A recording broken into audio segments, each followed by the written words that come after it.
नमस्कार मैत्रिणींनो, स्वामी तुमच्या सर्व इच्छा पूर्ण करू. तर आज आपण पाहणार पोषण ट्रॅकर ॲपमध्ये तर स्त्रिया आणि स्तनदा माता ह्यांची एंट्री त्यांच्याकडे जर आधार कार्ड नाही आहे तरी पण आपण करू शकतो. ते कसे करू शकतो चला मग पाहूया अगदी सोप्या पद्धतीने. काही गरोदर माता किंवा स्तनदा माता ह्यांच्याकडे स्वतःचे आधार कार्ड नाही आहे. काही कारणास्तव त्यांचे आधार कार्ड निघाले नाही आहेत किंवा त्यांनी ते बनवण्यासाठी दिले आहेत. अशा गरोदर स्त्रिया आहेत, स्तनदा माता आहेत, अशा लाभार्थ्यांची एंट्री आपण आपल्या पोषण ट्रॅकर ॲपमध्ये अगदी सहजपणे आता करू शकतो. ती कशी करायची आहे ती चला आपण पाहूया. तर सर्वात प्रथम आपल्याला हे जे आहे ना, तिथे जे 4 बॉक्स दिसतात तिथे आपल्याला क्लिक करायचं आहे. हे जे मोरचे जे बॉक्स आहे तिथे आपल्याला क्लिक करायचं आहे. आता मी इथे क्लिक करते. तिथे क्लिक केल्याच्यानंतर आपल्याला हे लिहून आलं आहे रजिस्टर बेनिफिशरी विदाऊट आधार. म्हणजेच ज्यांच्याकडे आधार नाही आहे तरी पण आपण बेनिफिशरीमध्ये लाभार्थ्यांची नोंद करू शकतो. तर इथे जे रजिस्टर बेनिफिशरी विदाऊट आधार आहे तिथे आपल्याला क्लिक करायचं आहे. त्याच्यावरती मी आता क्लिक करते. इथे क्लिक केल्याच्यानंतर इथे बघा खाली आपल्याला दिसत असेल गरोदर माता आणि स्तनदा माता. तर आपण पहिला गरोदर माताचं बघूया. तर गरोदर मातेचे इथे क्लिक केल्यावरती आपल्यासमोर हा पेज ओपन होतो आहे. त्यानंतर आपल्याला इथे प्रोसीड आहे. हे बघा प्रोसीडला आपल्याला क्लिक करायचं आहे. आता प्रोसीडला क्लिक केल्याच्यानंतर डिक्लेरेशन फॉर्म दिलेला आहे. तर इथे आपल्याला सगळीकडे क्लिक करायचं आहे.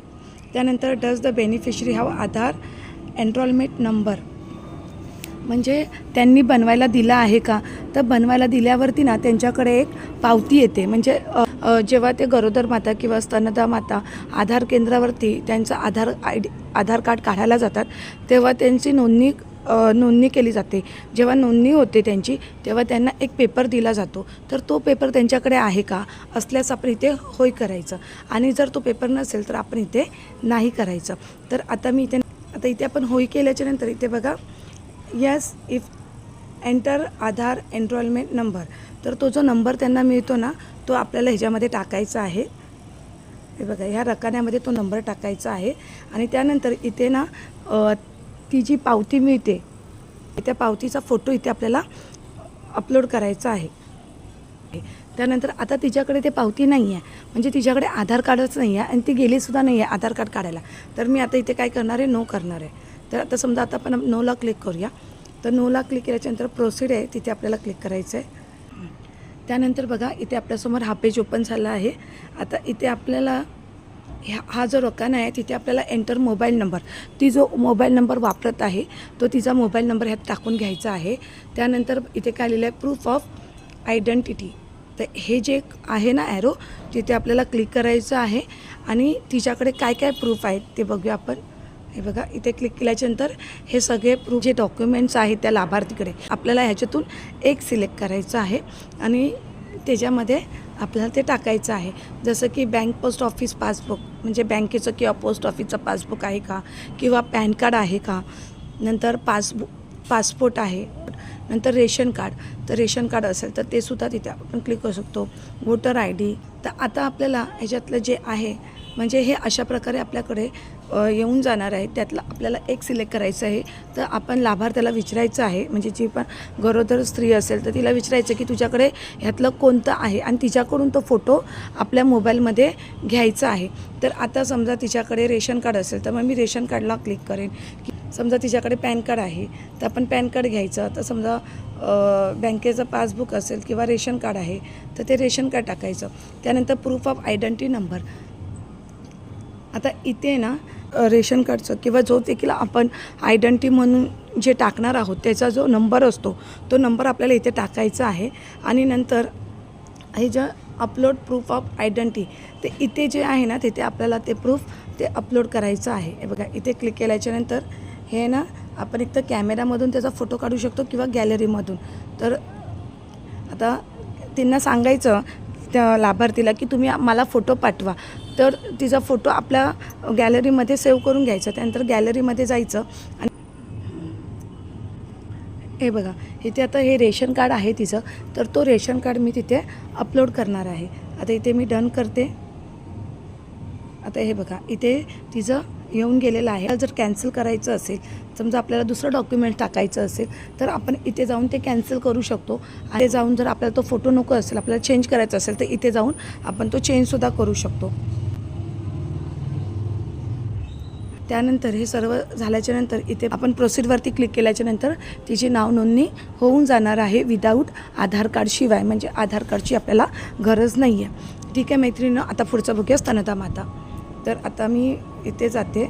त्यानंतर आता आपण पाहिलं गरोदर माता, आता आपण पाहूया स्तनदा माता. स्तनदा माताला क्लिक केल्याच्या नंतर इथे प्रोसीड जे आहे त्या प्रोसीडला मी आता क्लिक करते. प्रोसीडला क्लिक केल्याच्या नंतर इथे आपल्याला सेक्शन, इथे आपल्याला सिलेक्ट करायचं आहे की ते सिंगल बर्थ आहे, म्हणजे एकच मूल झालं आहे, की तिला जोडी मुलं झाली आहेत, की ट्रिपल मुलं झाली आहेत. तर ह्यातलं आपण कोणतंसुद्धा एक चूज करायचं आहे. त्यानंतर हे जे प्रोसीड आहे, प्रोसीडला आपल्याला क्लिक करायचं आहे. समजा त्या आईला एकच बाळ झालं असेल डिलेवरीच्या टायमाला, तर एकाला आपण क्लिक करायचं आहे. तर मी एकालाच क्लिक करून दाखवते. ते हे बघा. त्यानंतर सेम इथे आपल्याला क्लिक करायचं आहे. डिक्लेरेशन फॉर्म आहे तो भरायचा आहे. त्यानंतर समजा इथे आपण एस केलं तर सेम तिचं येणार आहे. इथे येणार आहे आधार, हे बघा इथे येणार आहे एंटर आधार एनरोल नंबर. मी सांगितलेलं पहिलाच की जेव्हा आपण आधार कार्ड काढायला जातो तेव्हा ते आपल्याला एक नोंदणी पावती देतात, त्याच्यावरती त्याचा नंबर असतो. तो नंबर आपण ह्याच्यात टाकायचा असतो. हे जे आहे ना तो नंबर इथे आपल्याला टाकायचा असतो. आणि हे जे दिसतं इकडे अपलोड एनरोलमेंट रिसिप्ट, जी ती रिसिप्ट आपल्याला देतात, म्हणजे जी पावती ते आपल्याला देतात आपण नोंदणी केलेली, तर त्याचा फोटो इथे आपल्याला अपलोड करायचा आहे. तर आता तिच्याकडे ते नाही आहे म्हणून मी आता नोवरती करते. समजा आपण नोवरती केलं तर मग सेम प्रोसीड आहे. प्रोसीडला क्लिक करायचं. त्यानंतर इथे तिचा मोबाईल नंबर मिळून जाणार स्तनदा मातेचा. इथे आपल्याला हे जे ॲरो आहे तिथे आपल्याला सिलेक्ट करायचं आहे की आपण तिचं काय भरणार आहोत. समजा मी आता तिचं वोटर आय डी टाकते. समजा मी तिची वोटर आय डी टाकली तर वोटर आय डीवरती आपल्याला क्लिक करायचं आहे. त्यानंतर प्रूफ ऑफ आयडेंटिटी नंबर. आता वोटर आय डीवरती जो नंबर आहे तो आपल्याला याच्यात टाकायचा आहे. आणि त्यानंतर हे अपलोड प्रूफ ऑफ आयडेंटिटी ते आपल्याला तसंच करून क्लिक करायचं. आता बघा इथे मी क्लिक करते. त्यानंतर आपल्याकडे समोर जर तिचा वोटर आय डी असेल तर आपण इथे कॅमेरामधून क्लिक करून घेऊ शकतो. आणि जर नसेल तर आपण गॅलरीमध्ये तिला सांगायचं की आपल्या गॅलरीमध्ये सेंड करायला व्हॉट्सअप थ्रू, मग ते आपल्या गॅलरीमध्ये येऊन जाणार. आणि त्यानंतर आता बघा इथे बघा असं आपण कॅमेरामधून पण करू शकतो. आणि आपल्याला जर कॅमेरामधून करायचं नसेल गॅलरीमधून घेऊ शकतो. इथे डन करायचं. त्यानंतर इथे जर आपल्याला ते चेंज करायचं असेल तर आपण इथून चेंज करू शकतो. सेम प्रोसिजर आहे जसं आपण स्तनदा किंवा जसं आपण गरोदर मातेला करणार आहोत तसेच प्रोसिजर आहे, सेम आहे. त्यानंतर इथे प्रोसीड येणार आहे.